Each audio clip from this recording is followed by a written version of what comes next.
I'll get it started real quick, Kat. You're running around this place, jumping around. The enthusiasm is palpable. How excited are you to get this thing going? 5 years ago, I wouldn't be as tired as I am right now doing all that. So, yeah, it's big. Everyone's just so excited to play with each other, on a real stage for the first time. We've been just having team-only scrimmages against each other, and just having a great time, getting to know each other and really getting to play the game of basketball with each other. Everyone comes from such different circumstances. Jordan's not used to shooting. We want him to shoot, be a scorer, be who you are. He's just an example of one person. And what the motto for the team is for us, use your talents. Don't feel so constricted. Don't feel that you can't use the talents that you've been practicing for so long, but you don't get to show them. We want you to show them. We want you to be comfortable. We want you to expand your game. We'll open it up for questions. Kyle Radke. Kyle Radke, Timberwolves.com. Karl, it seems like you've been very proactive in getting the team together this offseason, led by that trip to the Bahamas. But just how important was it for you to get everybody together before the season started? It was big. We want to win. If you want to win, if you want to be okay, possibly make the playoffs and stuff, then it's cool. Do okay or good things. If you want to be great, you got to do great things. So asking the guys, and they've been so responsive to sacrifice part of their summer, which is not an obligation by any sort. It's a voluntary thing to do, and every single person has stepped up to the plate and said they want to be great and do great things here in Minnesota. So getting the guys to just come together early on, not have to wait till training camp, till media day today to see each other, but I felt that we've seen each other the whole summer, and that's a difference than what I've been used to here in Minnesota, and it's going to show. Yeah, appreciate you guys. Thank you. John Krasinski from The Athletic. Karl, Ryan and Gerson were both saying that they've had conversations with you about being more of a facilitator this year. How much more do you think you have in that part of your game to show? A lot. Passing has been something that's been big in my game since forever. I've been a guard when I was younger, played big as well, but been a guard, especially in high school. That's what I was known for, was passing. So it's really fun to have the ball in my hands where I am able to do things I've been doing since high school, which is be an elite passer. And that's really where my comfortability in my game comes. I'm not even a scorer. Everyone always tries to tab me as a scorer. I do this, I do that offensively, and that's not something I actually like to do. Even since high school before, I've been a person who's just been very efficient with the shots he gets and usually trying to get everyone open on the offensive end.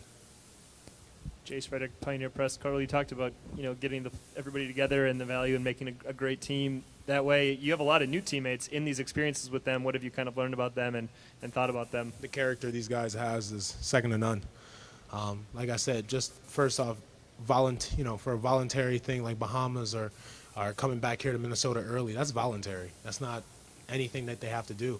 And, for them to be so responsive and not have even a second guess about doing it, just shows the character that, first of all, it shows the professionalism and they want to win and to win big. And second, the character of just being around with those guys in those voluntary days just shows, the kind of character we have on this team and in that locker room. And I feel that when times get tough, I think that this team will not only stick together, but will find different ways to succeed. I got to interject quick. Are you saying a trip to the Bahamas was a tough sell for some people? I mean, yeah. It's three.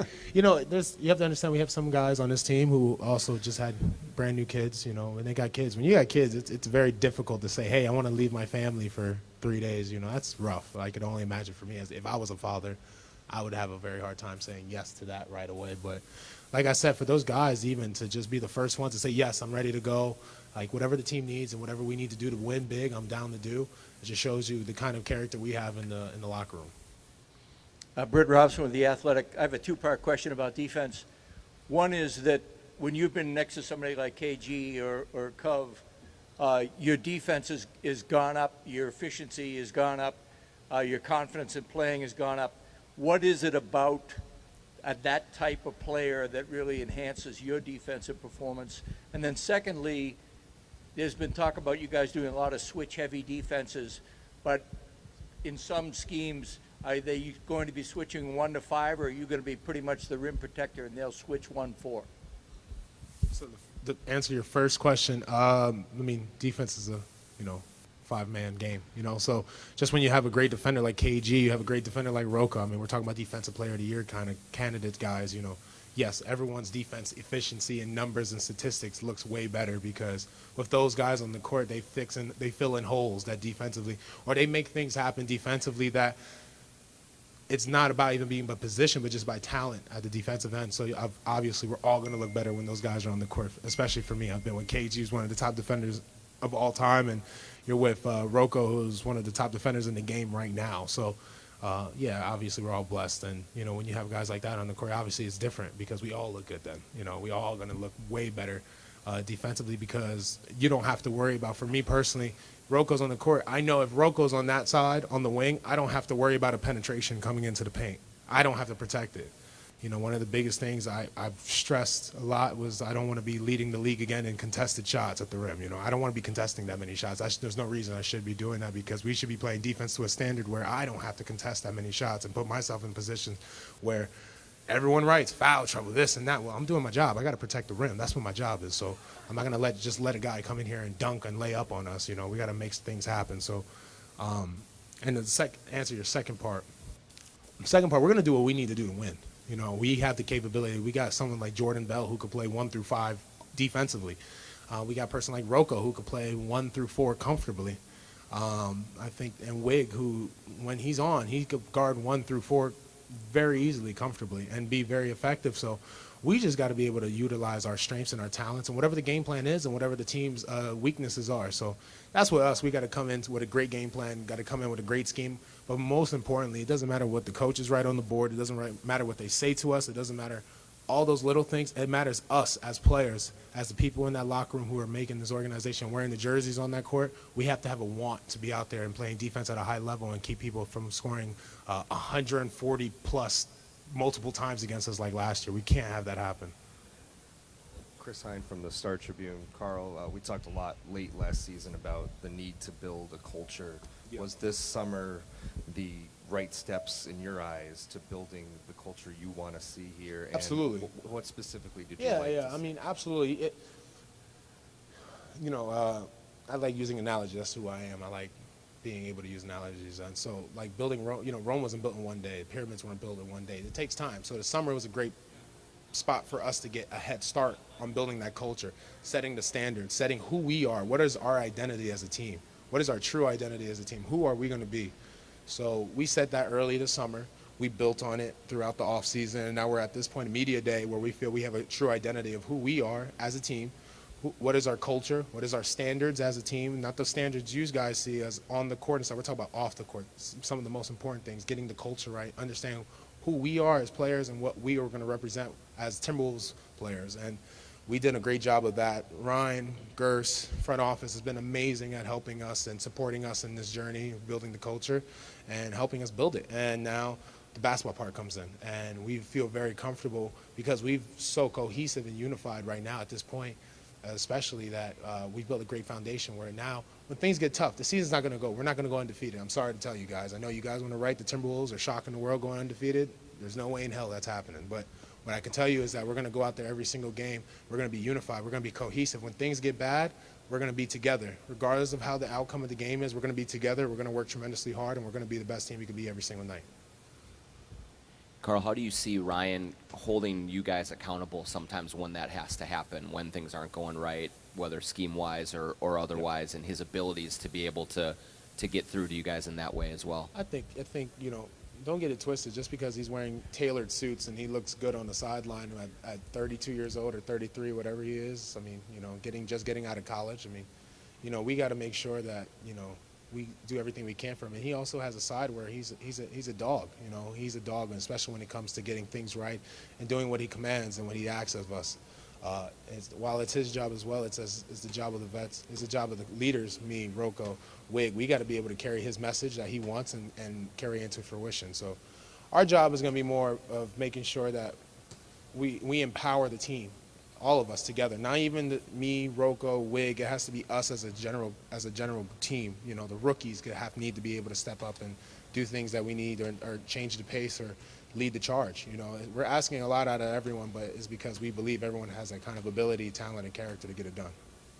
Carl, Dane Moore, zone coverage over here. What's up?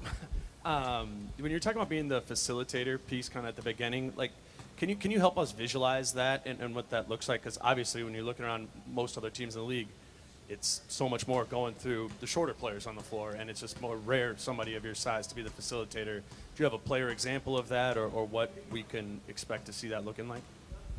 No, I don't think there's a player example for me. I just said it since day one. Everyone asks me, who do you mimic your game of? Who do you think your game most resembles? And what do you want to do when your time is up in the league? You know, I don't want to be a second version of another player. I don't want to be a mimic or an image of another player. I've said since day one, I'll say it again, is that I want to be the first Karl-Anthony Towns. I want to be the first to do what I've done in the league and make the impact I've made. And, you know, I want to be able to do that. And also to do that, to build that legacy, you got to win. So I got a lot of things I got to accomplish and I got to do. And I want to do it here in Minnesota. So I'm ready to get it started today and have a great day of practice tomorrow.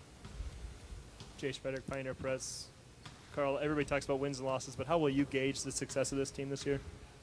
Wins and losses. I mean, that's usually how a team works. But it's not about individual stats. It's not about getting those things done. Those things come and go. I mean, those things don't matter. At the end of the day, it's about the wins. You know, when you get those wins, it changes just the whole atmosphere. The air, food tastes different, everything like that. So we got to win. I mean, you know, like I said, we built a great foundation. So I want to see how, when things get tough, because, you know, there's going to be skids where we're going to have 2 games we're going to lose in a row or whatever the case may be. It's going to happen. And when those things happen, how unified and how cohesive we are, you know, in those times of true trials and tribulations. And that's where I got to come in, and that's where we got to make sure that we're at our top of our game mentally, not only physically, but mentally as well. Pat Borzy with MinPost.com. Karl, on that Bahamas trip, was there anything specific that you learned about any of your teammates that you didn't know before that you thought was kind of cool? Nas can't sing, like, at all. Like, I don't know if you guys seen that video, but we had the rookies and the rookies of the organization go up and sing in a jazz bar.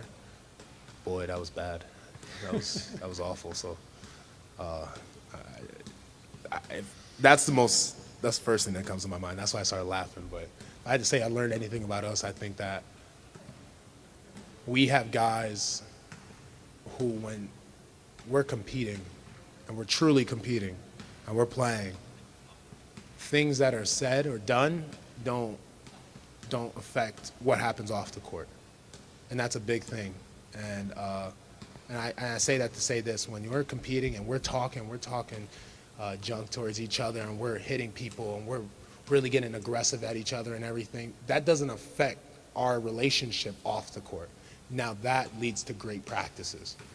You know, people talk it, always saying it, but like Gur says, it's not about words, it's about actions. And to see that we can compete at a high level in practice and not have any animosity carry over to after practice, at the end, cuts, bruises, just mentally worn down, physically worn down, to come at the end and be in that circle and say, good job, man, way to compete today, and really mean it out of love.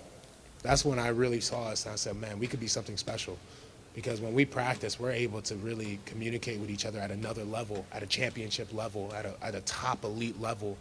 And with that foundation already set, that's what got me juiced about this season. The excitement is real.